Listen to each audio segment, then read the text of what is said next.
Hello बच्चों, आज हम लोग पढ़ेंगे ह्यूमन सर्कुलेटरी सिस्टम में कुछ साइंटिफिक टर्म्स और schematic diagram of blood flow और सिस्टमेटिक सर्कुलेशन ऑफ ब्लड का फिगर के बारे में डिस्कशन करेंगे, क्योंकि ये बहुत इंपॉर्टेंट एग्जाम में फ्रीक्वेंटली पूछा जाता है। ये साइंटिफिक टर्म्स भी और ये स्कीमेटिक डायग्राम भी देखते हैं।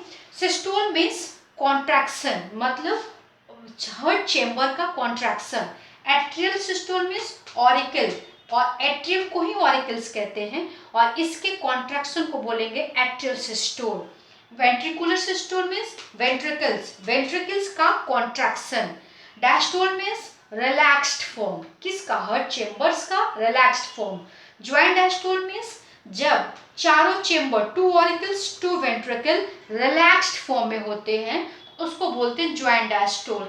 यही वो समय होता है जिस समय ऑक्सीजनेटेड ब्लड और डीऑक्सीजनेटेड ब्लड का हार्ट चेम्बर्स में एंट्री होता है, तो इस स्थिति को कहते हैं joint diastole. Cardiac cycle means one systole and one diastole is called one cardiac cycle. One contraction, one relaxation is called one cardiac cycle. Normal systolic pressure means, systolic means contraction, तो जब heart का chamber contract होता होगा उस समय blood vessels के अंदर का प्रेशर कितना होता होगा, इसके मेजरमेंट को कहते हैं normal systolic pressure, and that is 120 mm of Hg। mm of Hg का मतलब मिलीमीटर ऑफ मरकरी।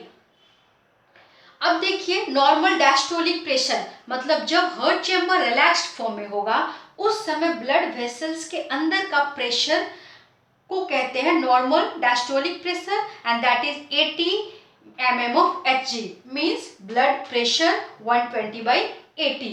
अब देखते हैं हम लोग यहाँ, ये मैंने बनाया दोनों लंग्स। आप जानते हैं बच्चों, ब्रीदिंग के दौरान हम ऑक्सीजन को इनहेल करते हैं, दैट मीन्स लंग्स में आया ऑक्सीजन और डिफरेंट डिफरेंट पाथ से होते हुए फाइनली वो ऑक्सीजन कहाँ पहुंचा बच्चों? एल्वियोली में। ये सैक जैसा स्ट्रक्चर को ही एल्वियोली में कहते हैं। ये वाला एल्वियोली लंग्स के अंदर पाया जाता है और ये ब्लड कैपिलरीज से सराउंडेड होता है। तो जैसे ही ऑक्सीजन यहाँ पहुंचता है ये ब्लड कैपिलरीज में क्या होता है? डिसॉल्व हो जाता है। तो इस तरह से वैसे ब्लड को हम क्या बोलेंगे? ऑक्सीजनेटेड ब्लड, जो लंग्स से होते हुए चलता है कहाँ? हार्ट के चेम्बर तक। और पहला ऑक्सीजनेटेड ब्लड की एंट्री कहाँ होती है? लेफ्ट ऑरिकल में होती है। ऑरिकल और वेंट्रिकल्स के बीच में यहाँ देखिए बच्चों वाल्व्स है। तो ऑक्सीजनेटेड ब्लड पल्मोनरी वेन के द्वारा कहाँ पहुंचेगा? वेंट्रिकल में पहुंचेगा। मतलब जब यहाँ ब्लड आया तो यहाँ एक तरह का प्रेशर क्रिएट होता होगा, जिस प्रेशर के कारण ये वाल्व्स खुल जाते हैं और ऑरिकल्स के वेंट्रिकल में पहुंचता है। यहाँ पहुंच गया, फिर यहाँ जो ऑक्सीजनेटेड ब्लड है कलेक्ट होगा। जब ये फुल हो जाएगा तो फिर यहाँ भी एक तरह का प्रेशर क्रिएट होगा, तो फिर वेंट्रिकुलर क्या होगा? कॉन्ट्रैक्शन होगा और ये वाल्व खुल जाएगा, ये वाल्व, और इसको ऑर्टा बोलते हैं। इस वाल्व के द्वारा बॉडी के कहाँ जाएगा? देखिए ये बॉडी के डिफरेंट चेम्बर में जाएगा। तो देखिए ये जो यहाँ जो ब्लड कलेक्ट हुआ ऑक्सीजनेटेड ब्लड यहाँ से चला और पहले कहाँ पहुंचा? बॉडी टिश्यू के पास पहुंचा।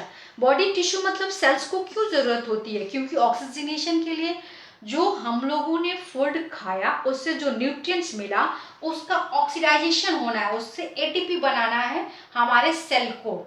तो इसलिए वो ऑक्सीजन नहीं मिलेगा तो हमारा सेल नहीं बना पाएगा। दैट मीन्स सेल के अंदर माइटोकॉन्ड्रिया होते हैं और माइटोकॉन्ड्रिया ही क्या करता है? एटीपी प्रोड्यूस करता है, और वो एटीपी तभी प्रोड्यूस करेगा जब उसको ऑक्सीजन मिलेगा। तो सेलुलर रेस्पिरेशन के तहत आप ये टॉपिक पढ़ेंगे तो आप ये समझे ना कि सेल को ऑक्सीजन की आवश्यकता पड़ती है।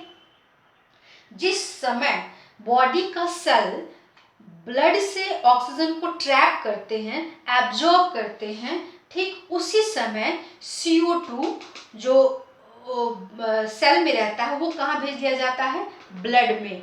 तो इस तरह से अब यहाँ से ब्लड CO2 लेके कहाँ पहुंचा? राइट ऑरिकल में पहुंचा। फिर कॉन्ट्रैक्शन होगा। कॉन्ट्रैक्शन दोनों चेम्बर्स में एक साथ होते हैं, तो उसको क्या आप लोगों ने जाना? Atrial systole. एट्रियल सिस्टोल होगा, फिर ये वाल्व्स खुलेंगे, फिर ब्लड कहाँ आ गया? वेंट्रिकल्स में आ गया।